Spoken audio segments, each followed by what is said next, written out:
Good morning. Alam ko i-share about on coffee kay when I started making coffee and mag-learn as a barista, I just found out na din mga taste notes ang kape. Kinasanay mo ko dati gano'n na ang Nescafe, pait lang yun siya. Ug isog, mura yun na.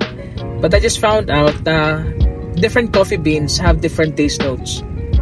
Depende sa iyang pagluto, sa pag-roast, maisog siya or di siya maisog. So, I bought a coffee beans from Better Beans Company, and then it's actually a Mount Apo na coffee beans. Support local. Mount Apo. Yung taste notes actually is na ay pagka chocolate and orangey.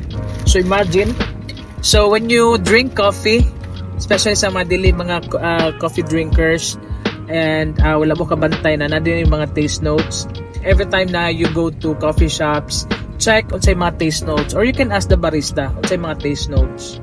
In Yoyo Co-working Cafe, our taste notes, especially Mount Apo among coffee, is chocolate and na pagka-orangey. Kasi pagka-sweet, ay nga na ang lasa.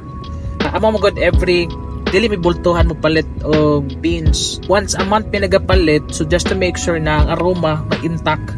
At the same time, amo siyang ginasealed.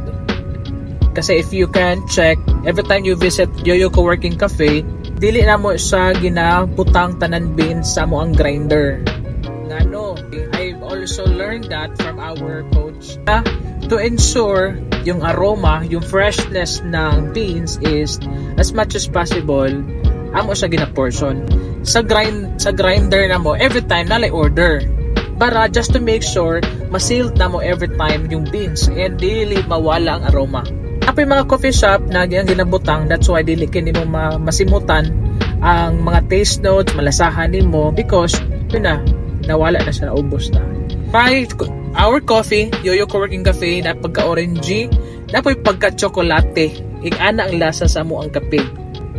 Night times na, syempre kung daghang customer, practical po na mong ibuhos. So, pero gina-make sure po na mo, sala po itong enough for that particular customer. Kasi nag-booking me na may mga reservation sa Yoyo. So, I challenge you, mga viewers, every time mo inom og kape, especially sa coffee shop, asked unsa ang taste note for this particular coffee beans. Ingat. Mount Apo, for sure, na pagka-chocolate, na siya pagka-orangey, and na pagka-sweetness ang taste notes ana. Especially kung mag-pour over mo.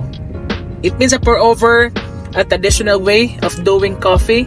Walay mga syrup, and you will really feel unsa ang lasa yun sa kape. Kape na tinuod. So that's it for today, and see you.